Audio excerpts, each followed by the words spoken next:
Welcome back into another edition of Making the Leap. Glad to have you here. Last week we talked to our daughter Anna, who after a couple of years now in a private Christian setting, she's a middle schooler transitioning into high school. One of the interesting things we always like to focus on here too is not just talking, in our own personal setting with our daughter heading into high school, but products of a full Christian education, graduates who've gone on. We've talked, I know, with at least one individual on the show. We did. We talked. Maddie. Yes, Maddie came on, and we've got a couple others lined up beyond this one also that have graduated from Christian school as well. But what's interesting, and it's totally coincidental again, I know people don't necessarily believe that we don't rig this, but we didn't set it up this way. It turns out that a graduate of a Christian school that our daughter attends, she now interns here, Yes. just through a series of fluke coincidences here at the Herzog Foundation, where we shoot Making the Leap. Makaylee is her name, and she joins us today. Hi, Makaylee. Hi, thank you so much for having me, guys. We're so glad to have you here. I think it's a long time coming, I think, for this internship anyway for you. And we'll kind of talk about the path. I think we'll talk a little bit about the path that you took to get here.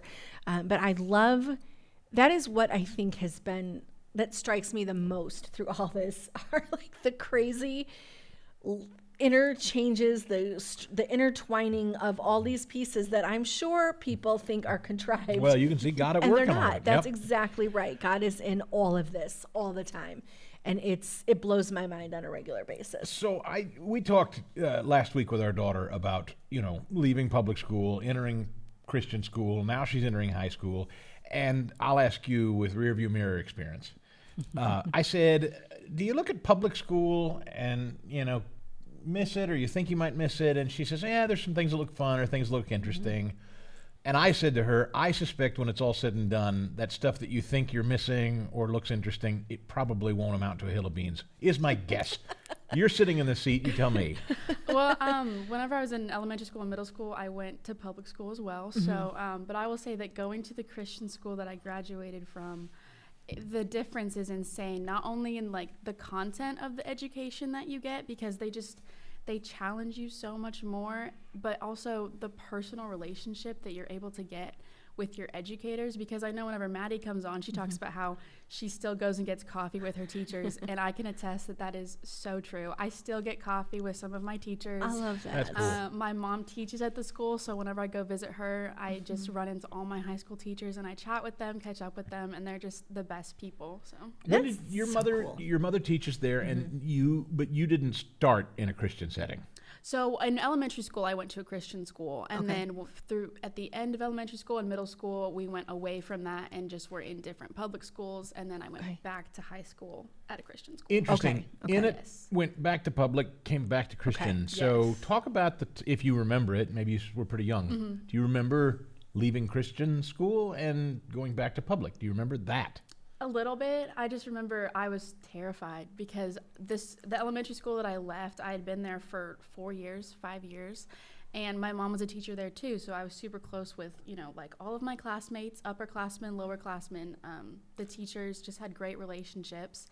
And then leaving that to move to a new neighborhood, new school, new teachers, new education.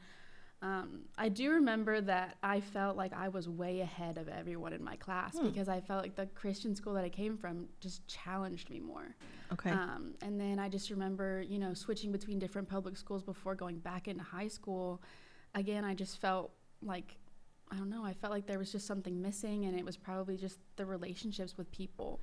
Do you mind me asking what the reason was for leaving that first time? Like, you left, you said you moved. I don't know if that was part of it, but you left and then you were trying some different places. Do you remember why? So Do my you know? parents separated. and Okay, so I was there gonna say, I didn't know if that that's was- okay. okay. It was like this whole like just new change. And then we just tried like a bunch of different things. So there was a lot of change happening. Okay. But the public school, that was probably not a good decision. Not for you. Okay. I mean, but a lot about your life can go sideways in the middle of it. My folks are divorced as well, and that's a tender age to my folks divorced. I remember pretty well in elementary school and moving into middle school. That's a lot of violent upheaval all at one time. Yep. So life can go sideways if not careful, and a lot of kids' lives do, and they don't recover. Do you think Christian school had a stabilizing effect? Oh yes, because In your life. Because, like you said, that was such like a raw age for your parents to separate like that, Yep. and everything changed whenever I started going to public school. And so I think through those years that I was at public school, I felt like being at a Christian elementary school, my faith was defined by what I was learning in class. Because at such a young age, like your faith is what Sunday school teaches you and what your Christian classes teach you. So going into a public school, I felt like all that just went out the window. And then whenever I was able to go back to being in a Christian school, my faith just reignited, and I came alive being at a Christian high school. I was able to be involved. I had the courage to be involved, in more things around school, whether it was just, school-based or speaking in chapels and praying in my classes and stuff like that. And then I just really felt my personal faith just reignite, and my passion for the Lord really grew in being in a Christian high school. And I bet that's partly, I would guess, partly the age. I kind of think some of that high school age, I think that is, I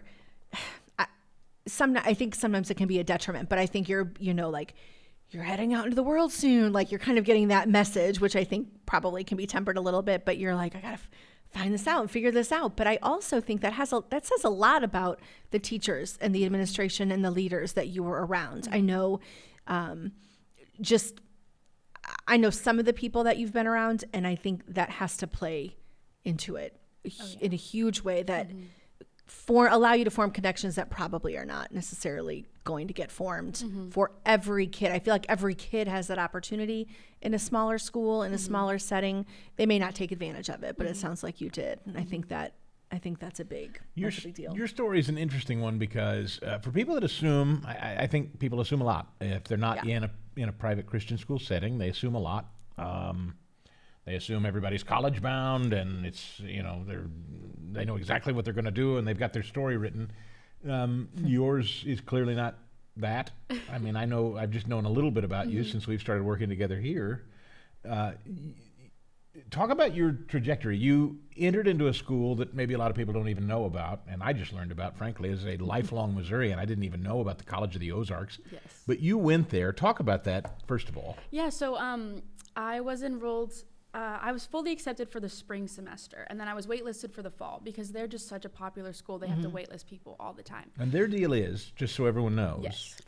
Tell them how they operate. Like, what's so their... you work throughout the school year and in the summer to pay for tuition and room and board. It's, and it's free fully. As long as you're working. Yes. I don't want to say it's free because you're working, but like You are working, yes. you're not going to pay tuition Yes. and room and board. So you are working for what you're getting. Yes, it's a very complicated system, but basically you work on campus and it pays off just like the small little things. So.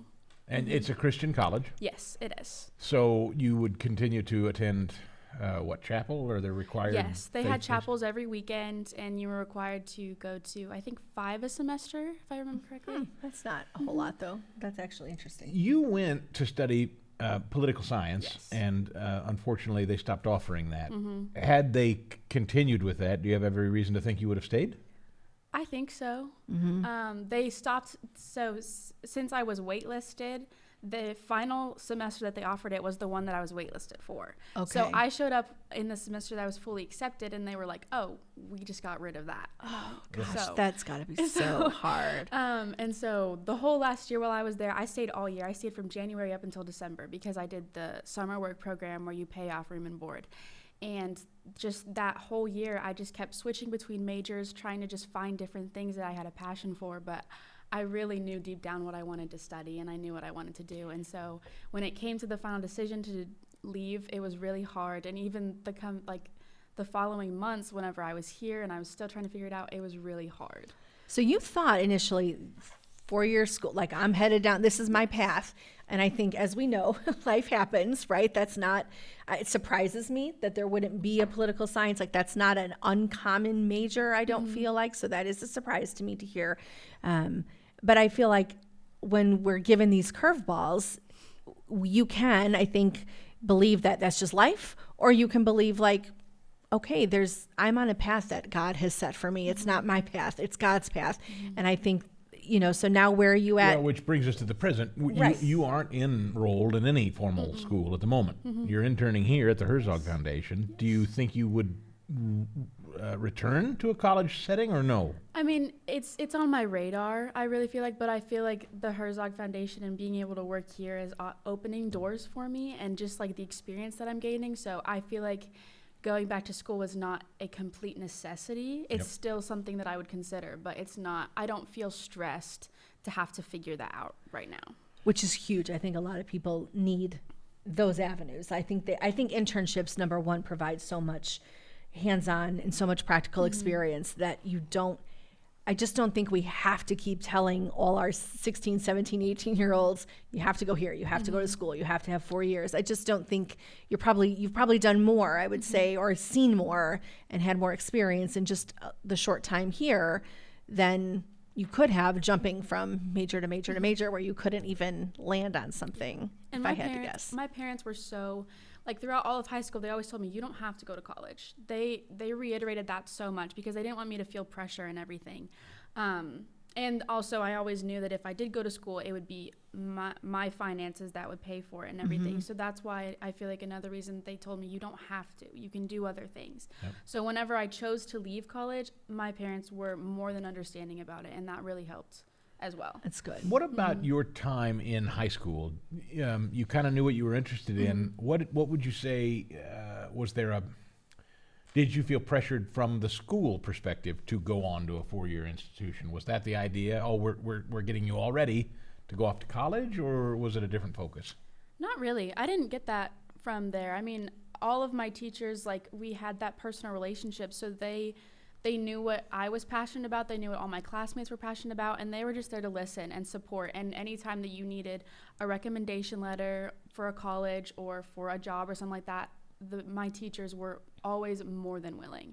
So I never felt any pressure from my high school to follow that certain path. And I know there are people from my graduating class and before that also like didn't go the normal college route. So I feel like that wasn't really a pressured thing. How big was your graduating class, your high school class? We had ours was like the biggest one that they'd had like so far. I think the class after us was a bigger, but I think we had like 36. So you had a big class compared to some of the others, because I know those numbers, and that is big for people hearing you say 36 is big. They're like, that's tiny.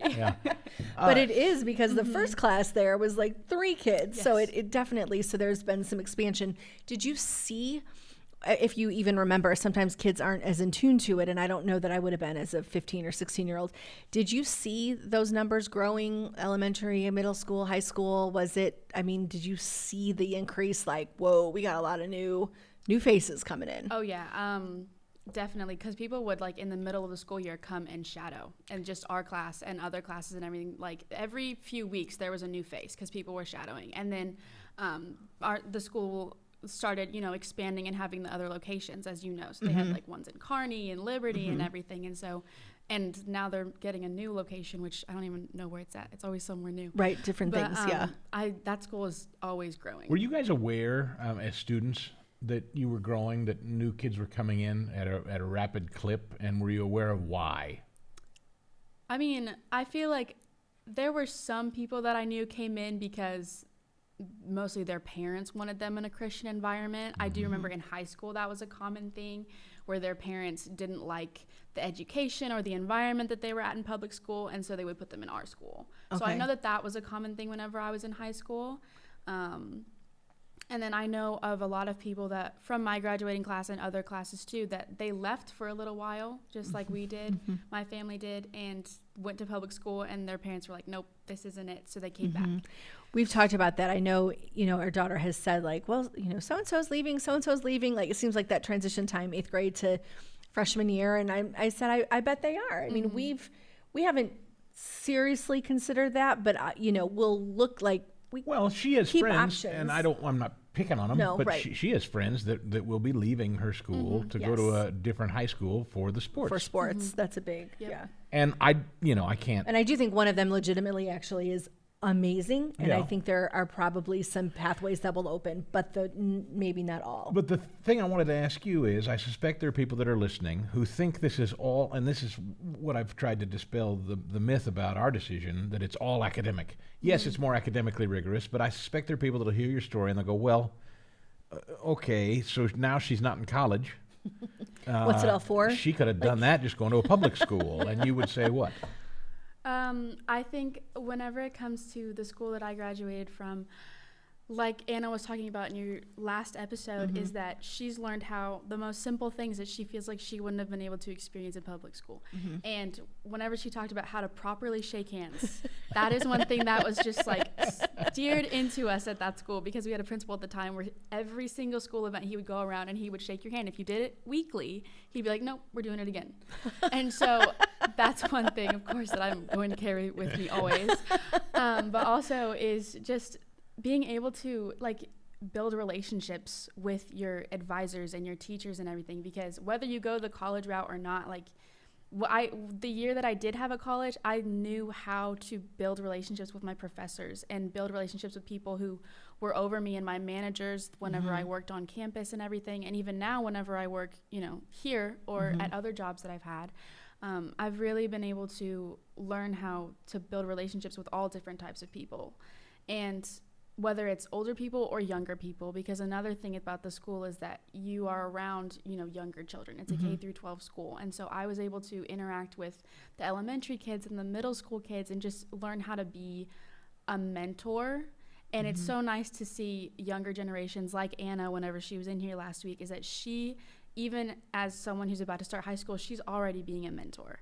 And so I feel like that is something that people who graduate from this school or attend this school, they learn. And it's so nice to be able to just have that in an environment that you're growing up in. think that's probably, if I mean, nobody asked my opinion, but I get to give it. I think that's one of the things that is very different, actually, from, and I say that coming from a public school setting where I taught. I know programs are introduced yearly, changes are made, because I do know public schools understand the value of relationships. But it is so hard to foster when you are sitting with so many different challenges that exist in the public school setting, so many different time constraints, things like that. I think there's just a lot of flexibility that is available that doesn't necessarily happen always in a more traditional school setting. And I think that's huge, actually. Let me ask you about character. I'm just curious, as a person, what do you think Christian school did for you as a person? Does it impact the way you think about things, see the world, maybe your relationships in the future? Is that important to you someday if you go on to have a family or relationships of some kind? I mean, is that something you think about? I mean, yeah, at the moment, though, I think more about like where I'm going career-wise and stuff. And so whenever it comes to looking back on my high school education and that experience, it was very nice to be in a Christian education where I wasn't having to face challenges of, like, my cousins were in public school when they were in high school at the same time that I was in Christian school. And the things that they were learning in their classes, the things that they were facing on their sports teams, the things that they were facing with people in their friend groups and stuff, and just the ideology and all of these different woke things that were being pushed on them. And my cousins didn't conform to it at all, but just the challenges and the stories that they had of having to deal with it. Being able to be in a Christian school where I had teachers who I could sit down and have political discussions or philosophical discussions with, and I knew that they were coming at it from a place of wisdom, and that we were on the same, their intent on the conversation was to educate me, not to make me feel stupid. It was in good faith. Yes. And like, they just wanted to speak God's wisdom and the Lord's, goodness into the conversation and everything. That was something that really made me want to pursue, a career in truth. And that's what, I want to work towards. And so I think that not only that, but also the school encouraged me to, do public speaking and everything. So speak at chapels and, speak at, school events and stuff, and get involved in student council. And so just having that small Christian community was just so encouraging in every aspect of the word. Do you feel like you were sheltered? Do you feel like you were sheltered when you were sitting in that school? Meaning, do you you feel talk like about your cousins. Right. Were you sheltered from that? Do you feel like your cousins are smarter or harder because they experienced that and you didn't? No, because I had a class where our teacher, he was very intent on having current event days. Okay. So on current event days, we would dive into all the crazy things that were going on outside of our little Christian world, and it was It was really good, and I really benefited from it. You want to get into political science, and I think you and I have talked a little about, you're kind of interested in doing commentary Yes. and your own program, Yes. maybe podcast or digital streaming platform, that kind of thing. How do you see the politics of the world through the lens that you have learned through Christian education? Right. Because I've done it as a living now for a long time, and I think it's an utter cesspool. I loathe it. I think it's some of the worst of humanity, actually. And so I'm interested that you are wanting to dive into it when I am thinking to myself, it's just as rotten as I've ever seen it. How do you view it? I think it goes into the things that I learned from that Christian education from the very beginning. So that time when I was in elementary school, and then whenever I went back in high school, and like you've talked about on past episodes, is like the Lord is evident in all aspects of education. Everything that you can learn about the world, like the Lord is there. And the fact that I was able to go to a school where I could see him in everything. So whenever I look around the world, I'm able to see him in everything still. And so I think that is something that keeps, my head on my shoulders whenever I'm dealing with all of, the cesspool that you're talking about. Because my mom asks me, she's like, you need to take time away from all the politics and stuff that you're watching, so you don't It's get poison. down. Right. It is. It's It's hard. poison. And hard. at some points I do get, it is poison and it does get in my head, but I feel like it takes a lot, and I really feel like it's because I have a foundation in all knowledge that I have that foundation in the Lord. And the stuff that I learned from Christian education, whether it's math, science, which are not my strong suits, but they're still there. Yep. Right. And whether it comes to, history, American history specifically, in government, and just being able to see the Lord in politics and what politics was designed to be originally, and just want to see that continuously. And so that, I think, is what makes me have a passion for it, is that I know that we are one nation under God, and that's inevitably what we were supposed to be, and that we are getting away from that. And I want to make sure that we go back to it. How do you do that without lecturing? Do you know what I mean? Like it's hard because you know what's right and you know what's true. And I come across this all the time. Like I'm asked questions. I'm like, well, I know the answer that I would just want to give that's blunt, but then it sounds like I'm, beating someone over the head with it, like, because I know it's right. But if you're heading down that path and you know what's true and right, do you know yet how you plan to navigate that, or how you think you'll navigate it without like the shaky finger, like that kind of thing? I think I'm still figuring it out, because sometimes if I get really heated about something, I'll start lecturing. I'll get on my my soapbox or whatever, and I'll go off. But I think that's what I can try to figure out now. Which I think that's valid. What you recognize is something that took me a long time to learn, and you already see it, and that is I no longer engage with people that I immediately spot are not of goodwill. Just like you mentioned with your teachers. If I know you're coming from a place of ill will, you don't mean me well, you're not being a sincere, honest broker not in this willing conversation. To listen. It's not about two people who see something differently but are trying to achieve the same outcome. It's just about fighting or being contrarian for the sake of being contrarian. I choose to disengage. I mean, when I got into it, I did not have the faith that I have today. I find you interesting because I think your faith is much stronger than mine at your age, and I wonder if that will more significantly impact the way you do it as you progress. I really hope so, because what it comes down to, people ask me like, what corporations I want to work for someday and everything, and then they'll say, oh, well, I don't like this commentator because, they believe this, which, I don't agree with because of Christianity and stuff. I know that I personally, whenever I get where I want to be, I will stick to the Bible first. And I believe, there are some commentators that I agree with more because I know that they do that. And so, that's just something that I know that I plan on doing, and I think that it's important that everybody does that. And so it's a lot easier to be truthful when you've got that truth, when you've got the written word of God as your compass. It's pretty hard to stay on path. Yeah, whenever I was at school last year, I took a journalism class, and we talked about truth in journalism and how that's so rare to find. And I had to write this op-ed about how can you be a journalist when you, like, without the Holy Spirit, or how is having the Holy Spirit make you a better journalist? Wow. And it was so interesting. I'm imagining to most dive every in. newsroom being asked that question today.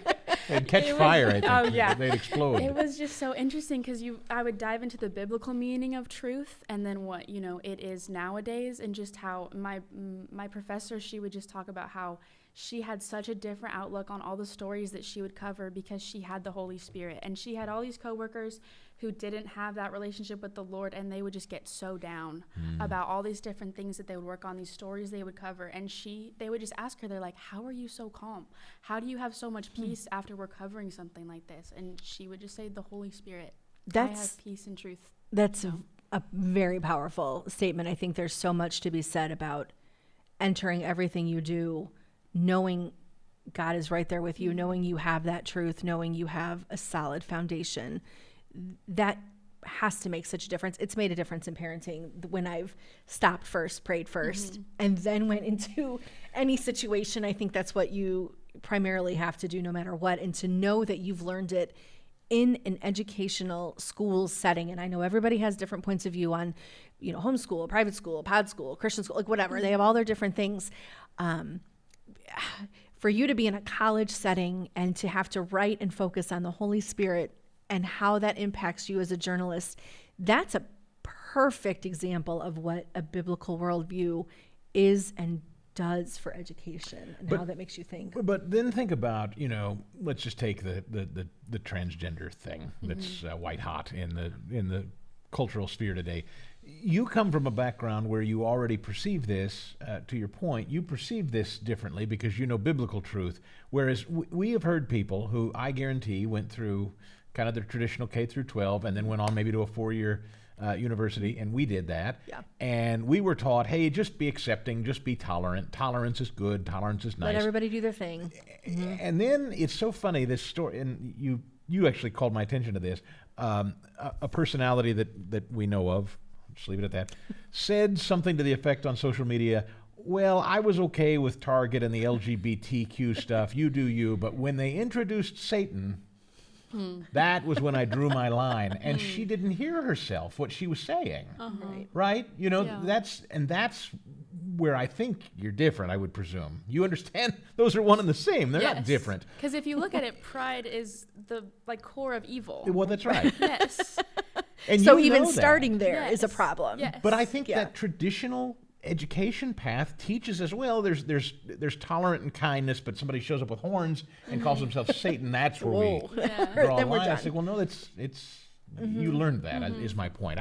You're at such a great advantage because most people your age, I think, are taught, no, be nice, be tolerant. Okay, you can dislike Satan, but otherwise be tolerant, right? I think that it's interesting that, I feel like Christian education, or just Christianity in general, and then, secularism, they both approach the love everybody, accept everybody thing.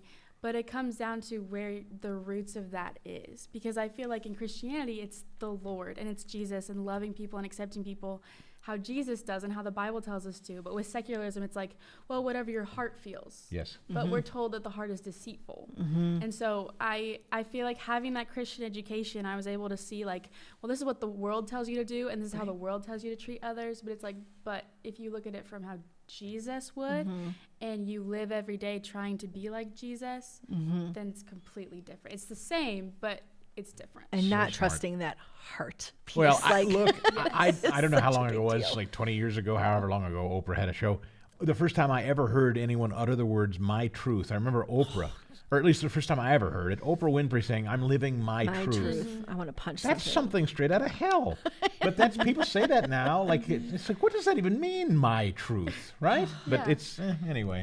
Well, This is where we could just go. But Yep. no, but but this is what I think that this Christian education, biblical worldview is. well, and that's it helps what I to wonder. differentiate. Do you it. attribute your thinking to that? Yes. Do you think you would think the way you're thinking today if you had stayed the course and not gone back to a Christian education? I don't think so. Because like you said, it's the my truth thing. So there's my truth, and then there's the truth. Right. And so I think that being able to be grounded in a Christian education, instead of it being my truth, it's the truth and the way and the life, which is the Lord. And it's not to amen. discount parents, right, in any of that. I mean, I know you've been led by your parents in truth, in biblical truth. I know our kids have been led in that as well. But kids are they're gonna make their choices, and they're gonna do what they choose to do. So I think having the parent piece, having the school piece, and then having a church piece come all together, I think is what we essentially feel is most beneficial. Because if one is missing, I think it's nice to have the other two kind of come together and help. But I don't want to say it's only, you're only going to get your answers and get your path with a Christian education. But I think it helps back it up, and it helps open up to different ways of addressing all these life questions that keep coming up. And you're very young, and I don't mean to press you on this again, but I have to ask because it's something that I think about with Anna, our daughter. I really am curious. There's no rush, and there doesn't have to be an answer today, of course, but I wonder if the day ever comes where you'd like to maybe marry or have children, if that day ever comes, has this experience, do you think, had an impression on the way you would come up with a family, raise a family, or marry? Will it shape the way you'd like to develop your life that way someday, if that day ever comes? I mean, yes. Whenever, for example, just in the education piece, I know that my children are going to go to a Christian education. You know that for a fact. I know that for a fact. And if that's not an option, then I'm going to find a way to homeschool them. Because with everything that I see, working here, with everything that's happening in the public education system, it's not something that I'm interested in ever being. So someday you meet someone and they say, no, I don't. I think our kids can go to public school. It's a non-starter. I'll just take them through one day of work while I'm working here, and I'll be like, "Are you sure?" And I'll show them.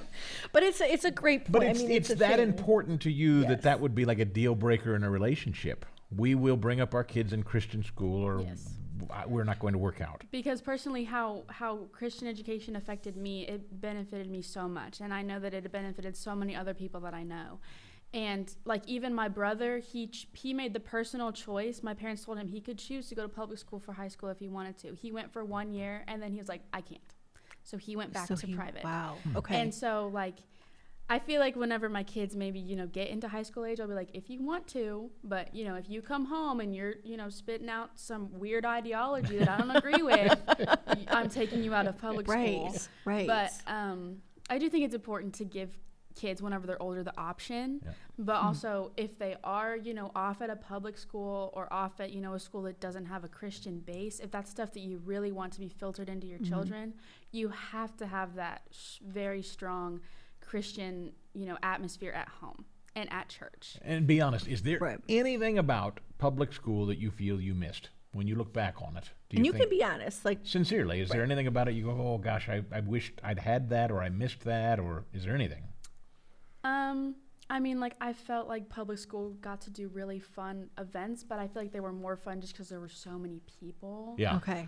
You saw crowds. Yes. Yeah. And so maybe that made them more fun, but my Christian school did fun stuff too. Yeah. So, well, I've seen the videos of the proms and the things, and they're crazy. It's amazing. Whenever I was at a Christian high school, I went to some public high school proms and court warmings. Oh my Not goodness. the same. It was not the same. No. I did not like it.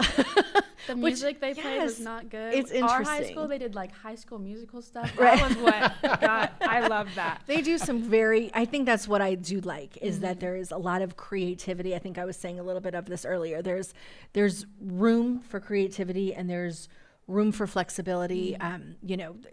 Just the different ways people bring in their very specific God-given talents, I think adds a lot. We were talking last week about graduation, and our son graduating with a class of about 250, which I still think is small, considering what we have come from.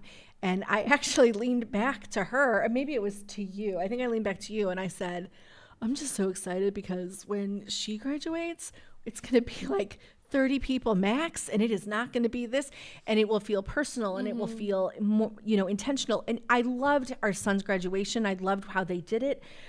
But there is something about knowing who's sitting in those seats and knowing who they've been around, and that just makes a difference. I love the people he was around, and I I love the adults that came alongside him. I don't ever want to not give that validity. It was very important. But I did say I will be very much excited about a 30-person graduation in a meaningful chapel way. That's just, it's something that's unique. And I think that's what a lot of these school settings do, is offer up a uniqueness that isn't found What would you everywhere. say, Makaylee, is the, if somebody's listening and watching and they're thinking they'd like to take their child, put him or her into a Christian school, you would say now, with the hindsight of having done both, now a graduate on the other side of it, what would you tell someone that's on the bubble about it?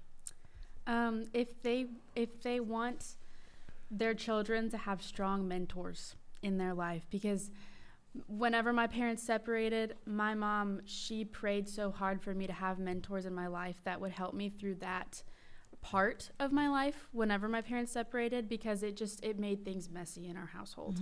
And my mom just prayed for me to have people that she was speaking the Lord into me, and my dad was too, but she knew that it needed to come from other people too. And I was able to get that at my Christian school. I was able to have people who spoke wisdom into me outside of my family atmosphere. And I felt like that was so helpful. And the fact that I'm still able to get coffee with those people now, and I'm able to, text them and just be like, hey, like, this is what's going on with me, and they're happy for me and they're supportive of me. That was something that really helped me to grow and learn how to interact with like adults at a young age, which was also very helpful.